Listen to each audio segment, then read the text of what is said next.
Hi everyone, AJ here with another video blog. If you want to follow me growing out my hair, which has been pretty entertaining, you can do that on Instagram. I thought I'd wear it like this today because I look like a Muppet right now, and that's okay. Sorry, I'm losing my mind. These videos make me lose my mind, which is why it's probably a good time to let you guys know that I don't know how many more videos I'm going to be doing. I have just launched my new website, andreajengle.com. I'm going to have a blog post that I want to put up like at least once a week. So I might get away from these YouTube videos for a while, focus on the blogs, writing articles, focus on getting my new podcast up. So I know I promised you guys this video about calorie deficits in part of this series, and I'm going to do this video.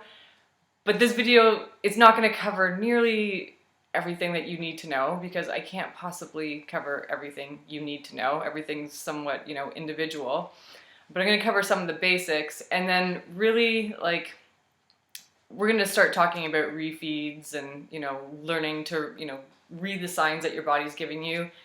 But I have a feeling I might be doing those topics as blogs, written blogs, instead of these videos. So you can subscribe at my website. You can follow me on Facebook or Instagram if you want to get notification when those blogs are up. So, okay, the video today is about setting the calorie deficit. This is the video I promised you guys, so I wanted to make sure I do it because I'm like that. So I wrote things down because it's a very complicated topic, and really I just want to focus on what I see to be a lot of the mistakes that people make. And then, it'll give me ideas to write about, and you guys can also ask me to talk about things that I'd be more than happy to write about. And who knows, maybe I'll just end up doing the YouTube videos again too. Who knows? I'm not making any promises. So, the first thing I want you guys to know is when I talk about numbers and, setting a calorie deficit and all those things, it's not a simple mathematical equation. I wish it worked like that. We can use the calculators to gauge, where we can start and where we go from there. But it's not just as simple as if I eat X amount of food, I'm going to lose X amount of weight every week, and it's just going to be like that for as long as I do that. That's definitely not the case. That's not how it works. I wish it was that simple. But these are starting points. So fat loss is never linear. The body isn't as simple as just like plugging in some numbers and following that and hoping for the best, but it's somewhere to start. So in general, I think that using those calculators is a good place to start. And we're going to talk about that. So I talked about those calculators in the maintenance calorie video, and how I also talked about how when you're in maintenance, it's a great time to establish whatever workout routine you're going to do. So if you're going to resistance train, that's ideal. Let's say it's like 3 to 4 days a week. Maybe you can't do that right now. Maybe you don't have the money for a gym membership, or maybe whatever. Maybe you've got 3 kids and you just don't have time. That's cool. You could just walk, okay? So whatever it is that you establish in maintenance, that's what I want you to stick with when you start tinkering with your diet. A big mistake that I see people make is that as soon as they start tinkering with their diet and playing with a calorie deficit, they start adding way more exercise. I don't want you to do that, okay? Because dieting is a stress, exercise is a stress. So when you increase the stressors significantly all at once, it's just going to throw you totally out of whack. And, metabolic adaptation is something we're going to talk about. It happens, it's natural, it's the body's normal response to when you deprive it of calories so you can lose body fat. There's a safe way to deal with that. I don't like people dieting too hard for too long also, but you do need to create that deficit. And in the beginning, stick with your training routine. Let the diet and the changes to the diet create the deficit. At most I would say if you're resistance training a few days a week, add 1 HIIT session. I think, that's a reasonable thing to say you could add without adding so much stress to your body. while you start lowering your calorie intake. Another thing I'm going to say about maintenance is that hopefully you're eating as much as you possibly can in maintenance without gaining significant amount of body fat or any at all. So therefore, your metabolism should be pretty revved up, and then when you start to cut calories back, your body should respond. I mean, that's part of the reason some people that have dieted for a long time just have to spend a period of time in maintenance calories, is just to get their metabolism working at the way that it hopefully should work for someone of your energy level and body composition, age, gender, blah blah blah. So let's talk about when you go to use these calculators, you're gonna get readouts. They're gonna give you your TDEE. Yeah, that's right. And they're going to give you like 15% below, 20% below, or 25% below maintenance. They'll give you those things to choose from. So I can just tell you what I've experienced myself and what I see with most clients. Somewhere in the middle always works best. I'm going to tell you why. Not all the reasons why, but just some very brief reasons why. A large calorie deficit, so like 20, 25% or below, I find for most people is just too aggressive, especially if it's someone who weight trains. As you probably know, like leg day will make you really, really hungry. So you're more likely to want to eat a lot more. When you set a goal like that you're going to eat that little and then you physically can't do it, it just becomes like another thing where you feel defeated. So it's just hard to stick to. And also, the metabolic adaptations that your body will start to do is going to happen more likely a lot quicker when you reduce calories that much. So that's not my favorite thing. I find if someone's just walking and they can't weight train, then maybe they want to tinker with something like that. But even then, it's not my favorite recommendation. When people say, well, I heard on your podcast with Kiefer, the original one that you did, that you just used a very small calorie deficit when, I did my body recomp. And yes, that's true. For the most part, I used a very small calorie deficit. So it was like somewhere 15%. Sometimes it even seemed like it was less than that. That's great. But you have to be, there's no margin for error. So even when you're doing things like planned refeeds, which we're going to talk about briefly and I'll write about more in the future, but even when you're doing those, then you have a lot less margin for error too. So everything comes down to like a pretty strict strategy. And that might work for some people. It worked for me most of the time. But I find for most people, the balance is somewhere in the middle. So don't go to either extreme. And the other thing you need to realize is that when you do weight train, maybe your calorie deficit isn't going to be the same every single day. So I know a lot of people that will do like a moderate calorie deficit, but then they might have like the day after leg day, they're really, really hungry. So they might make that a little bit of a higher calorie range, but still in the deficit. Whatever your patterns might be, those are important to pay attention to. And you should also realize that not every day might need to be exactly the same, and that's fine too. What really matters is that the end of the week that you've created that deficit. Now, I'll probably write an article about metabolic adaptations. That's basically our body fighting back, because dieting is actually essentially it's planned intentional starvation is what it is, and our body has survival mechanisms to slow down our metabolic rate to prevent us losing body fat, which we need to survive. So it becomes a really interesting little game. I consider it a game because I think it's pretty fun, because I find the body absolutely fascinating. And what I find even more fascinating is how we can, now I would never say outsmart our body, I'm not that ignorant, but how we can tinker with our diet to manipulate our body and the hormones that are affecting this process.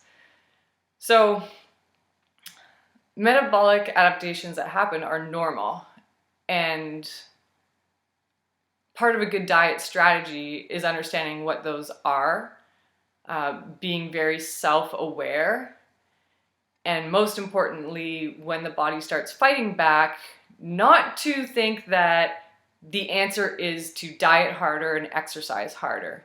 That's probably one of the biggest mistakes I see people make, and that's the main point I think I want to make in this video, is that this is where a diet strategy requires a refeed strategy, okay? So, and I did this years and years and years ago before I ever got into this business. You just eat less, you exercise more, it blows up in your face, never turns out the way you want it to be.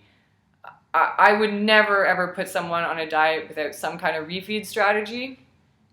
How often they need it is, well, I don't even, at this point I'm not even say it's like, totally up to the an individual thing, because I find that, if the calories are controlled and the exercise isn't, completely overboard, and the refeed strategy is controlled, you should be having a refeed about once a week.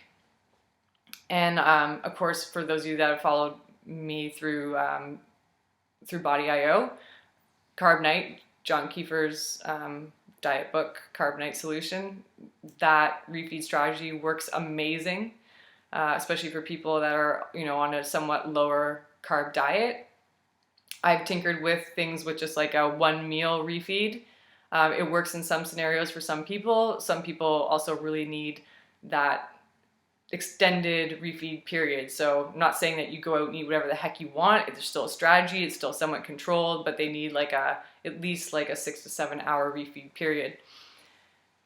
Now, so I think I covered like the main mistakes that I see people make.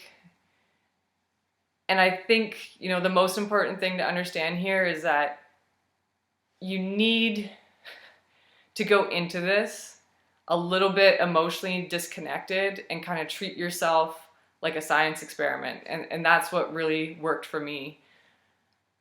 Now, I'm not saying that you have to like obsess about your food and track every single thing, but you do need a strategy, and you do need to pay attention to your body. You do need to understand, the signs that your body's telling you. For example, you decide you can work out 3 days a week, do 2 HIIT sessions, and you feel great. And you know what? If you push yourself more than that, you start feeling like garbage. Well, you know what I would do in that scenario? I wouldn't push yourself more than that. I would go by how your body feels and just be patient, and don't start frantically trying to like alter things just to make a little bit more progress. I never really see that working too often. Stage competitors, I hear lots of stories, but that's not what I do. I don't do that. I work with everyday people, so we're not trying to prepare for a date. The other thing that I find that works really well is like, just trying to make sure that you're not drastically under eating. If you have a week though that you can't go to the gym, maybe you're just gonna walk that week, then maybe your calories might be a little bit less because you're not doing that physical training. But for the most part, they're probably not going to shift that much. And if you just stay on track and not respond in this crazy way to a little bit of change, you should be fine. It's really, really hard to teach people to read the biofeedback that their body's giving them. But I do want to try to tackle that in a written blog series, because I've experienced some amazing things myself, and then when working with clients, you find in general most of it's very similar person to person. So a lot of women I find are just afraid to cut calories back a little bit, or when they do, they just exercise way too much, then their body just fights back really hard. So just try to keep everything moderate. Keep your exercise the way it was. Tinker with your diet. Let the diet create the deficit. And you're going to need a refeed strategy. And implementing that refeed strategy is going to take, some time. It's going to be a learning process. It's something I do with my clients. And just understand that even that has to be something that's controlled and moderated. And this all takes time. But I see tons of people do it all the time. I've done it myself. I always do it. This process is something that is 100% achievable if you just give it the time it needs, and make sure that you have a good strategy. I see a lot of people that, you know, start dieting, and then when I ask them what they're doing and what their strategy is, they really don't know. So hopefully the short video series about calorie deficits can kind of at least just give you some peace of mind. I find so many people are just afraid to start dieting. And what they just really need to understand is that it is a process. You need to create the calorie deficit. You need to pay attention to your macronutrients, and you need a refeed strategy. And you need to sometimes have someone to bounce these ideas off of. Because, you know, even myself and working with other coaches, a lot of the time we just bounce ideas off each other, because even when you know what you probably should be doing, there's always this like little part of you that, I don't know, just kind of nags at you to like push you to do something that you shouldn't. So like maybe you're stalling and it's just like your body's like, just push harder, exercise more, start running, do whatever. 9 times out of 10, that little voice in your head is not right. It tends to be the opposite thing of what you should be doing. So it's sometimes good to just have a coach or, you know, someone's an experienced dieter to help you with these things. So like I said, these videos, there's just no way I can cover everything I want to cover in these videos. I'm not someone who can write down a script and stick to it. I'm much better getting my thoughts and strategies and like take-home points to you guys, I think, in a written format. So I'm probably, I don't know, I'm not going to make any promises. I'm going to make a big announcement soon, so that will be exciting. And then, you know, I want to start blogging again. I want to start writing articles.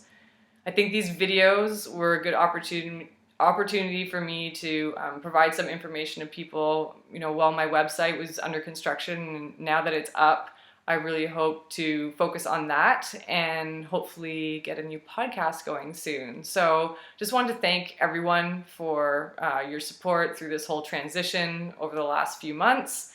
And stay tuned if you want to ask me any questions, if you want to give me ideas of things that you would like to see written about.